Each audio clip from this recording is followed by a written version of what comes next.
Hi friends, hope you're doing well. I am back again with yet another interesting word in English that we will be doing in vocabulary. आज का जो word है दोस्तों वो बहुत ही ज़्यादा interesting होने वाला है बिकॉज ये एक ऐसा वर्ड है जो बहुत ही ज़्यादा सिंपल है. हम इसका जो है इसका सिनोनिम यूज़ करते हैं कई बार, but there is another word for it जो कि ज़्यादा इफेक्टिव है और ज़्यादा बढ़िया है सुनने में. तो दोस्तों आज के वर्ड की तरफ बढ़ते हैं. So the today's word is stall. Stall का मतलब क्या होता है? स्टॉल का मतलब होता है किसी काम को या किसी बात को रोकना.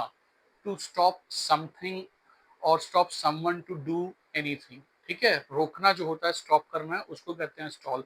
इनफैक्ट स्टॉल यहाँ पे एक नाउन भी है. हम एक ऐसा एग्जांपल भी लेंगे जहाँ पे हम एक उसको एज अ नाउन भी यूज करेंगे. चलिए बढ़ते हैं फर्स्ट सेंटेंस की तरफ. They will try to stall the bill until the current session ends. यहाँ पे एक बिल की बात हो रही है जहाँ पे वो कह रहे हैं कि हो सकता है वो इस बिल को रोकने का प्रयास करे जब तक ये सेशन एंड नहीं हो जाता. ठीक है, दूसरा एग्जांपल देखते हैं. Negotiations remained stalled yesterday in New York. यानी न्यूयॉर्क में जो नेगोशिएशंस हो रहे थे मे बी दो पक्षों के बीच में, वो स्टॉल्ड रहे, वो स्टॉप्ड रहे. हो सकता है कुछ इशू हो रहा हो, उसके बीच में दो पार्टीज मिली हों और उन्होंने कुछ कुछ डिस्कशंस किए हों, नेगोशिएशंस किए हों. तो this is what it is. Third sentence देखते हैं. The trade deal seem stall between US and India. देखिए, यूएस एंड इंडिया का आप नोटिस कर रहे होंगे कुछ समय से जो है वो the relations are getting a lot strained. काफी स्ट्रेन हो गए रिलेशन, स्पेशली जो ट्रेड डील को लेकर है. वो ट्रम्प जो है वो काफी ज्यादा टैरिफ इम्पोज कर रहे हैं. रिसेंटली उन्होंने 50% टैरिफ जो है वो इम्पोज किया था हमारे इंपोर्ट, जो वो हम लोगों से इंपोर्ट करते हैं उस पर. इसके अलावा भी वो नए नए टैरिफ्स के बारे में सोच रहे हैं. तो इससे हुआ क्या है कि दोनों देशों के बीच में जो बातचीत होती है या फिर जो ट्रेड को लेकर के जो बातचीत है वो रुक गई है बेसिकली, जिसकी वजह से डिले क्रिएट हो रहा है. This is something that we been witnessing in the last 3 to 4 months.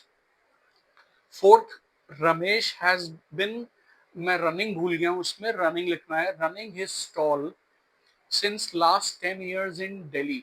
अब जो यहाँ पे मैं बात कर रहा था ना नाउन की, अब देखिए स्टॉल जो है वो यहाँ पे एक कॉमन नाउन की तरह यूज हो रहा है और रमेश हैज बीन रनिंग आना चाहिए,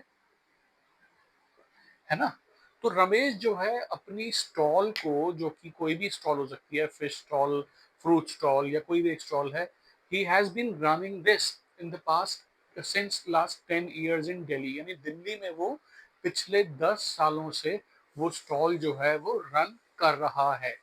ठीक है, फिफ्थ सेंटेंस देखते हैं.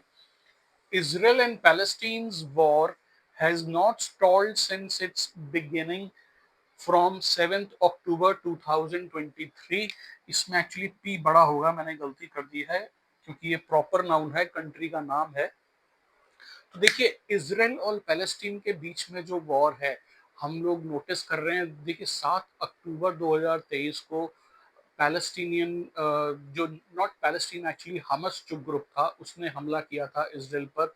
ऑल ऑफ अ सडन हमला किया था जिसकी वजह से काफ़ी इसराइल को नुकसान उठाना पड़ा था of lives and things and property and everything. ठीक है, लेकिन उस दिन के बाद से लेके आज तक भी जो है ये वॉर जो है वो स्टॉल नहीं हुई है, स्टॉप नहीं हुई है. सम a lot of bombardment, a lot of weapons have been used against each other from both countries. Israel जो मेंटेन कर रहा है कि जब तक सारे हॉस्टेजेस को रिलीज नहीं किया जाएगा वो किसी सीज फायर के लिए रेडी नहीं होंगे.